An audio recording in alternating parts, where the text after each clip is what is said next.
वो मतलब शैतान सिंह के स्कूल से निकल के शैतानी न करके आप विज्ञान में कैसे आ गए? विज्ञान में मेरी अभिरुचि थी। मेरी वैसे रुचि साहित्य में भी बहुत थी, पर मन जिज्ञासु था और हर एक चीज को मैं जब देखता था, तो खास तौर से जीवन को जब देखता था, तो पौधों को देखता था, तो उस पे ये कैसे होता है, क्यों होता है, ये प्रश्न मुझे अपने आप से पूछने की शुरू से आदत थी। और तो जब प्रश्न पूछते थे तो उत्तर तलाशने, और वो मुझे विज्ञान में मिलते थे। तो ऐसी हुई, और मैं बहुत ज्यादा कोई बहुत पढ़ाकू छात्र स्कूल के समय तक नहीं था, जिसे गुड सेकंड डिवीजन जिसको कह सकते हैं, पास होते गए। और पढ़ता कम था और मनन अधिक करता था। वो मेरी एक, आज भी करता हूँ, कम पढ़ कर के भी अगर आप अच्छे लोगों से चर्चा करते हैं और सोचते हैं उसके बारे में एक लॉजिकल दृष्टिकोण से, जो चाहे विज्ञान हो, साहित्य हो, किसी भी विषय, जीवन जीने के लिए भी वो एक बहुत आवश्यक दिशा है। तो वो एक मेरी आदत थी, तो मुझे विज्ञान में सफलता मिलती गई। तो आपने विषय क्या पढ़ा? तो आप 8वीं से वहां आ गए?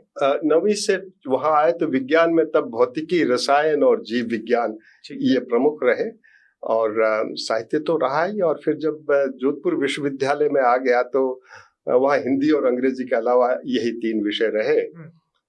और मैं बता दूं कि उस काल में जोधपुर विश्वविद्यालय में हमारे एक कुलपति होते थे वीवी जॉर्ज, और वो देश भर से अच्छी फैकल्टी लेके आए। और हमें अगर हिंदी की बात करें तो हमें अज्ञेय ने पढ़ाया, डॉक्टर नामवर सिंह ने पढ़ाया, महावीर जैन ने पढ़ा। हिंदी की ऐसी फैकल्टी किसी भी विषय की, तो अच्छी फैकल्टी थी। लेकिन फिर मैंने सोचा कि मेरे चाचा, गंगा सिंह जी नाम था उनका, वो कृषि विश्वविद्यालय में, तब कृषि कॉलेज था, विश्वविद्यालय उदयपुर विश्वविद्यालय ही था, मल्टी फैकल्टी था, उसमें फार्म मैनेजर थे।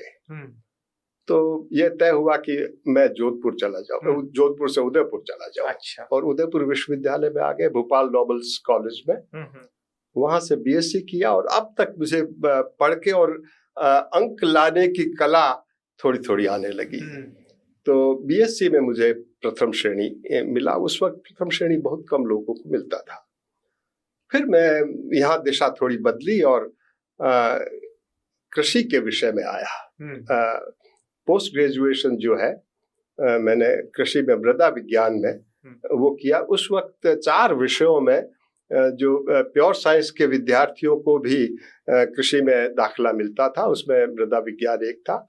तो मुझे वहाँ मिल गया। वहाँ फिर मैं मुझे आगे छात्रवृत्ति भी मिलती थी, और मैं गोल्ड मेडलिस्ट भी था। फिर पीएचडी भी वहीं से किया, और तत्पश्चात फिर जीवन यापन शुरू हो गया। तो पीएचडी आपने किस वर्ष मैं पूरी की?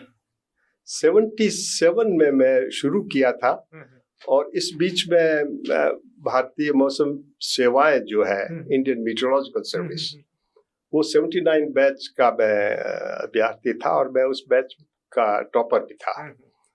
तो और 80 में हमारा प्रशिक्षण शुरू हो गया। तब पीएचडी थीसिस सबमिट नहीं कर पाया, थोड़ा वो एक साल के प्रशिक्षण के कारण कुछ देरी हो गई, और डिग्री मिलते मिलते 83 में मिला था। तो अच्छा। लेकिन कार्य मैंने 80 तक पूरा कर लिया। अच्छा, क्योंकि आप चले गए इंडियन मीटेरोलॉजिकल सर्विस में। जी।